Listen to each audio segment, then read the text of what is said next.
Assalamualaikum warahmatullahi wabarakatuh. Perkenalkan, nama saya Richard dan kali ini saya akan membahas eh, apa itu silabus, RPP, dan bagaimana penyusunan RPP. Oke, pertama saya akan membahas silabus. Apa itu silabus? Silabus itu adalah rencana pembelajaran pada suatu kelompok mata pelajaran atau tema tertentu yang mencakup standar kompetensi, kompetensi dasar, materi pokok pembelajaran, kegiatan pembelajaran, indikator, penilaian, alokasi waktu, eh, serta sumber atau bahan atau alat belajar.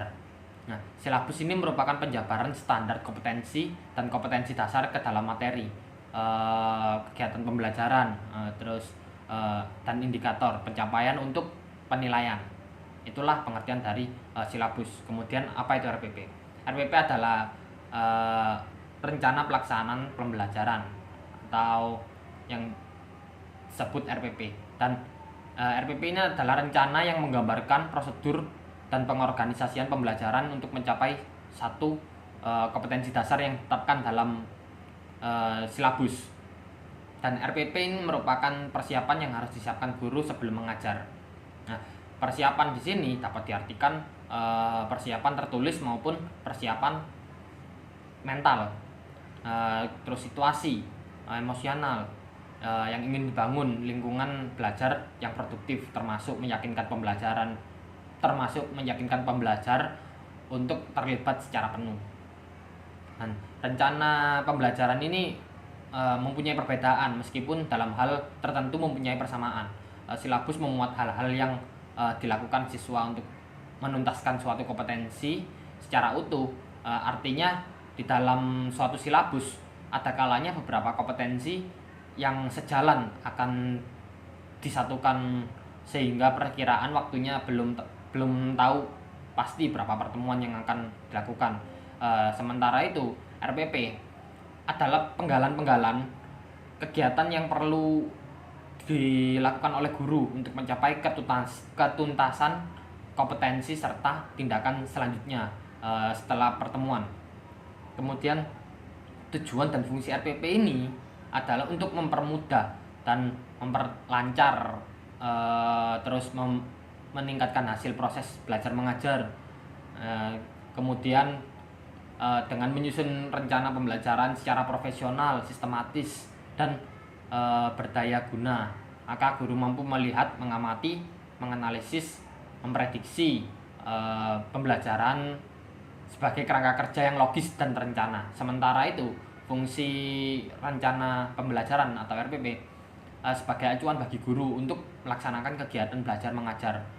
Nah, agar kegiatan ini lebih terarah dan berjalan secara efektif dan efisien. Kemudian rencana pembelajaran ini hendaknya bersifat fleksibel dan memberi kemungkinan bagi guru untuk menyesuaikan dengan respon siswa dalam proses belajar mengajar yang sesungguhnya.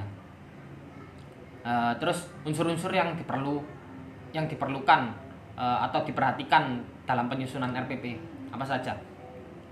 Pertama, mengacu pada kompetensi dan kemampuan dasar yang harus dikuasai siswa, serta materi dan submateri pembelajaran belajar yang telah dikembangkan dalam silabus.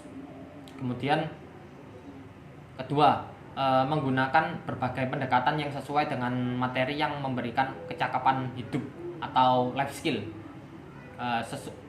dan ini harus sesuai dengan permasalahan dan lingkungan sehari-hari oleh siswa tersebut, yang dibutuhkan oleh siswa tersebut.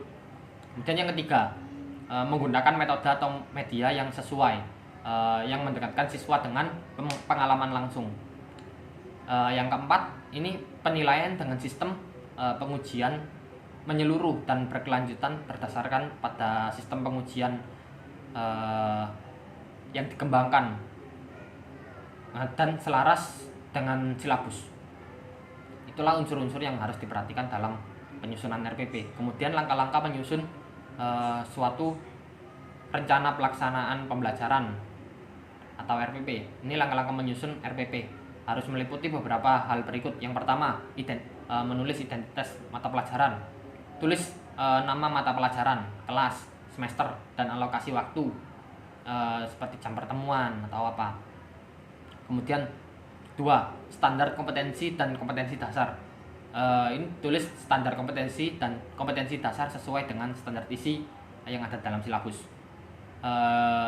Ketiga, indikator. Pengembangan indikator dilakukan dengan beberapa pertimbangan. Yang pertama, setiap KD dikembangkan menjadi beberapa indikator, lebih dari 2. Terus yang kedua, indikator menggunakan kata kerja operasional yang diukur dan diobservasi. Yang ketiga, tingkat kerja dalam indikator lebih rendah atau setara dengan kerja KD atau SK. Yang keempat, prinsip pengembangan indikator adalah urgensi, kontinuitas, relevansi, dan kontekstual. Dan yang terakhir, keseluruhan indikator dalam satu KD merupakan tanda-tanda perilaku dan lain-lain untuk mencapai kompetensi dan merupakan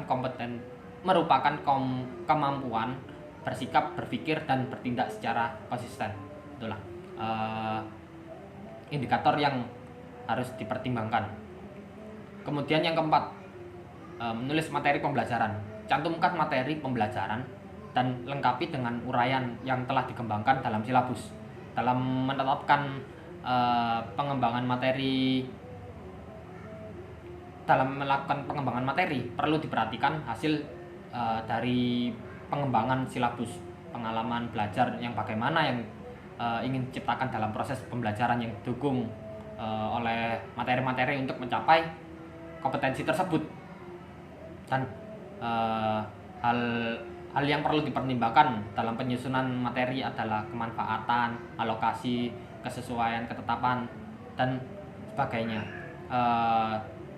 Kemudian yang kelima, menulis tujuan pembelajaran. Nah, dalam tujuan pembelajaran dijelaskan apa tujuan dari pembelajaran tersebut. Tujuan pembelajaran diambil dari indikator apa. Dan kemudian keenam, strategi atau skenario pembelajaran. Strategi atau skenario pembelajaran adalah strategi apa dan bagaimana dalam penyampaian materi pembelajaran kepada siswa secara terarah, aktif, efektif, bermakna, dan menyenangkan. Strategi ini memuat rangkaian kegiatan yang harus dilakukan oleh guru secara beruntun untuk mencapai tujuan belajar. Dan yang terakhir yaitu sarana dan sumber pembelajaran. Dalam proses belajar mengajar, sarana pembelajaran sangat membantu siswa untuk mencapai tujuan pembelajaran. Sarana berfungsi memudahkan terjadinya proses pembelajaran. Sementara itu, sumber belajar adalah suatu yang dapat dijadikan sumber dalam proses belajar mengajar. Hal-hal yang harus diperhatikan dalam memilih sarana, yang pertama adalah menarik perhatian dan minat siswa, bisa menggunakan seperti alat-alat yang ada di sekitar waktu kegiatan belajar mengajar. Yang kedua, meletakkan dasar-dasar untuk memahami suatu hal secara konkret dan sekaligus mencegah atau mengurangi verbalisme. Yang ketiga, merangsang tumbuhnya pengertian dan usaha pengembangan nilai-nilai. Kemudian yang keempat, berguna dan multifungsi. Yang kelima, sederhana, mudah digunakan dan dirawat, dapat dibuat sendiri oleh guru atau diambil dari lingkungan sekitar. Itulah penyusunan RPP. Mungkin sekian dari saya. Bila ada kekurangan mohon maaf. Sekian dan terima kasih. Wassalamualaikum warahmatullahi wabarakatuh.